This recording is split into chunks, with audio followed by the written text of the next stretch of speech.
It's the morning after on 93.7 The Fan. The guys break down this week's victory. Brought to you by Twin Peaks in Robinson Township, Galise Services, Saloni's Italian Bakery, and Tri-State Office Furniture. Only 60 yards of offense for the Falcons since halftime. And Cousins is set.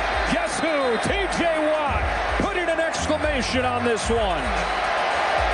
Well, the way the second half went, that feels like a very fitting end of how this game is going to conclude. They had no answer for the Pittsburgh pass rush. T.J. Watt was a force the entire game, had 2 strip sack fumbles negated for penalties. I mean, yeah, we usually just talk on Fridays, and, he gets a feel of, what concepts I like, what plays I like, and stuff like that. And then we just meet on Saturday again and just go over the same thing, his opening thoughts, what he's thinking. So, just that QB-OC connection and kind of him knowing what I like and, me knowing why he's calling a certain play. It just makes our offense click more. Good morning, everybody. T.J. Watt with the walk-off sack, and that was Justin Fields talking about Arthur Smith, his OC, going into Atlanta 9 months after getting canned and getting that dub. Fan Morning Show is brought to you by Guardian Protection, your hometown home and business security company. We've got 4 hours to break this thing down for you. It's going to go in a bunch of different directions. But I tweeted out right after the game, Dorin, that while the Steelers didn't score any touchdowns, it looked different to me. It felt different to me. And I got a lot of pushback on that. The tweet exploded. Still no touchdowns. It looked just like last year. Dorin, do you agree with me that it looked different, or do you think that it was just a continuation of 2023 offensively? It looked way different. Yep. Looked way different. The little things, I mean, it's the first game of the year.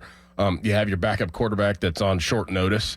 I know that Justin Fields has been preparing for this game as everybody else was, but just not in the manner of being the starting quarterback, the number one guy to go in there and run the offense. So on Friday, you get the news really about, or Thursday, you get the news about Russell Wilson, and Friday, you only have that day to really prepare, and Saturday, you're probably in the film room, you're doing some walkthroughs, preparing a little bit more, but not a full week for Justin Fields. I thought it looked exactly like it should have. Exactly like I thought it was going to look. And I was encouraged. I was encouraged that, your backup quarterback and a guy that, we've seen play in Chicago went in there and did the things he was supposed to do. Actually, he was efficient with the football. Sometimes he's not. Like, there's a lot of little things, and we're going to break it all down this Monday. But I was definitely encouraged. I don't care if they didn't score a touchdown. I mean, it's the first game of the year. You're just trying to feel some things out. You just want to get a win. Really? 17 out of 23 for Justin Fields. Yeah. Who, like you said, didn't know he was going to be the starting quarterback. I don't know what I really believe. Best case scenario is, in terms of time and preparation, he found out on Friday. Worst case scenario is he finds out for real on Sunday. He might have found out on Saturday. I don't really care what they said about it. He didn't get to practice with the ones the entire week, which is going to make a difference. And yet he goes 17 out of 23 for 156. Those aren't great numbers, but guess what? I don't think he put the ball in harm's way one time. Nope. Not one time. Najee Harris, 70 yards rushing. Justin Fields with 57 yards rushing. Obviously, his leg's a big part of his game. George Pickens, the leading receiver. Pat Freiermuth, the second leading receiver. Nothing surprising there. Jaylen Warren, the third leading receiver. It's almost like, Dorin, we know what we're talking about, because that's what we said would happen. Yep. If it were Justin Fields, heavy dose of run, try not to turn it over, and see what happens. The Steelers ran for 137 yards. And it looked different. 3 tight end sets, 2 tight end sets. Darnell Washington moving people. Unbalanced lines. So while the layman Steelers fan looks at it and goes, wow, it's just like last year. Kick a bunch of field goals, win with defense, other team turns it over. I thought the way they got from point A to point B looked totally different. And the rushing attack looked like it had a purpose. Yeah. It wasn't just, we're going to hand the ball off, hand the ball off, hand the ball off. Schematically, personnel-wise, they have an intention to impose their will and run the football up your butt, and that's exactly what they did in this game. Yards per carry is not going to blow you away, but it's what we said would happen if Justin Fields started, and I thought they really did everything they wanted, apart from putting it in the end zone. I mean, the 3 big plays to George Pickens, and the one the offensive pass interference was ridiculous. Garbage I think call. everybody understands that. It's not being biased Steeler fans. If you're a Steeler fan watching, it's not that was a garbage call. But the 3 plays that George Pickens that Fields had, that play, you had the one before halftime whenever he ran the bender route and almost didn't go out of bounds and got caught, but thank God he did. And then the other big play. Those plays are set up because of the run, and we knew that was going to happen. That's how they want to play.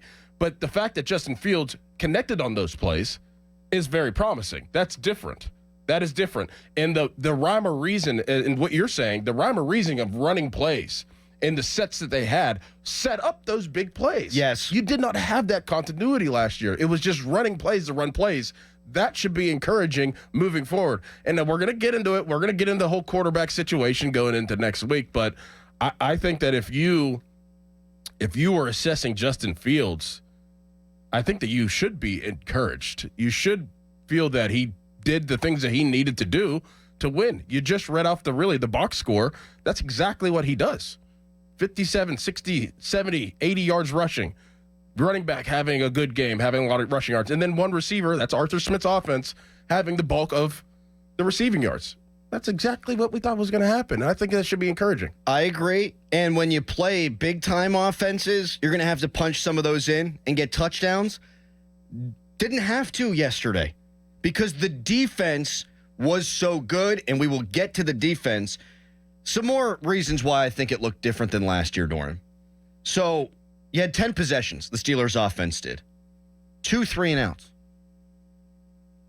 I'm fine with that. Yeah. I went back and I looked. This is insane. And I'm insane. Teams average 4 3-and-outs per game the last 8 years. So every team in the NFL, on average, 4 3-and-outs per game.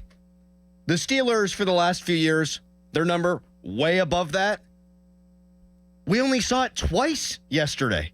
That's a big difference. Every time, save for 2, that they had the ball, they at least got a first down. If you don't think that's night and day different than what they had with Matt Canada's offense and Kenny Pickett's offense, I don't know that you know what you're looking at. And then you mentioned the drive before halftime. I think with Matt Canada, Kenny Pickett, Mitch Trubisky, maybe even Mason Rudolph, the Steelers kneel on that ball. Yeah. I think the Steelers go into their shell. I think it's a conservative approach. No, they were playing to get points. Mm-hmm. And that was the one, you really saw 2 leaky moments for the defense all game. At the beginning of the game, the first drive, and they bowed and just gave up a field goal, which was good by them. And then right before the half, they give up the touchdown. Broken coverage, who knows, Beanie Bishop, a touchdown there. Atlanta takes the lead. Steelers say, we need that momentum. They didn't kneel the ball out. No. They had 2 timeouts. We saw a big throw by Justin Fields. I don't think that's the way it goes the last few years. The last few years, I think they're either handing it off and letting the time go, or they're kneeling on the ball. This was a level of aggression that I did not expect with the backup quarterback, and a level of aggression that you're not used to seeing, frankly, from Mike Tomlin these last few years. So while the results might look similar, 18 points, 5 field goals, couple fumbled snaps, some ugly moments, a couple questionable play calls, I thought they operated in a way that was absolutely different than it's been. You know who else is very happy that is different? Is the defense. Because the defense was on the field a lot last year. And they had to kind of revive this whole entire team last year. They're the reason why that they've won even any games. Basically last year, there was never not a game where the defense had to play and to really bow up every single time that they were on the field. Whenever you're talking about only 2 3-and-outs, if I'm a defender, if I'm Cam Hayward, thank you, offense. Yep. Thank you. Time of possession, Steelers 35-36, Atlanta 24-24. Thanks for having us. And that is, to a T, how they drew it up. They were going to try to do it with Russ. We'll go to the other guy, and they go in there and they hold the ball for 30, almost 6 minutes. That's exactly what you're looking for. And you can't play defense in today's NFL for 4 quarters if you're going to be on the field for 35 minutes. Right. And we saw that. You're so right, man. A bunch. When it was going well last year, as it has the last few years, that is when the offense, if they're not scoring, they were at least on the field a lot. But more often than not, they weren't. Like 3-and-outs, and you can have the best defense in the world, and doggone it, the Steelers might. In fact, I think the Steelers do. Same. But if it's reversed and you're 3 and out, 3 and out, 3 and out, It's impossible it's almost. impossible, man. Impossible. So I think this was a win that you put in your pocket and you say, apart from not putting the ball in the end zone, what did this team do that makes you go, ew? I really don't think that there was a flaw in this game from this team. You give up 10 points. You give up, 226 total yards? You force a bunch of turnovers, it felt like. Could have even been more. TJ Watt had the most quiet 1-sack day of all time because he had 2 sacks taken away due to penalties. Like, I'm trying to look around for the bad here. I'm not saying the Steelers are winning the Super Bowl. I'm not changing my prediction from 9-8. I'm not doing any of that stuff today.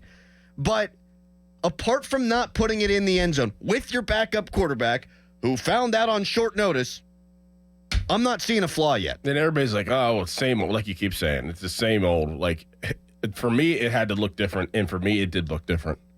It looked different than last year. If you were you had the same mentality as you did last year, and we all knew that. We all knew what they wanted to do, but does it look different? And it did. It did look different. Najee Harris looked different. Yes, he did. Just even the flow of the game on offense, at least, looked different. That's something to build on. And you didn't even basically, have your starting quarterback. So we'll see what that looks like, if that is a possibility coming up this week. But yeah, 7 o'clock this morning. We're going to get into that. Hardcore, and you can call us at 412-928-9370, the fan hotline presented by Sullivan Super Service, Pittsburgh trusted plumbing and HVAC provider for over 50 years. Sorry. No, it definitely looked different to me, and I would love to hear from some people that say that it didn't look any different, and I want to know why. I want to know why, because they didn't score. Like, take out the whole touchdown thing, but tell me why it didn't look different than last year, because it absolutely did in my eyes. It did. It did. Schematically, personnel-wise, it did look different. It looked like a grown-up offense. And if you don't think so, I hate to do this. I don't know you know what you're talking about. Results very similar, and I get that. 18 points, all the field goals, no touchdowns. But the process to me looked night and day better than where it's been for a quarterback who didn't get to play with the offense this week and that they had to shift the game plan around for at the end of the week. For me, it's hard for me to sit here and say that this is the best we're going to get out of this offense. Agreed. And 18 points basically was the best you were going to get out of the offense last year. Like, they are going to score touchdowns. They are going to score points. I think that this is a great starting point for them.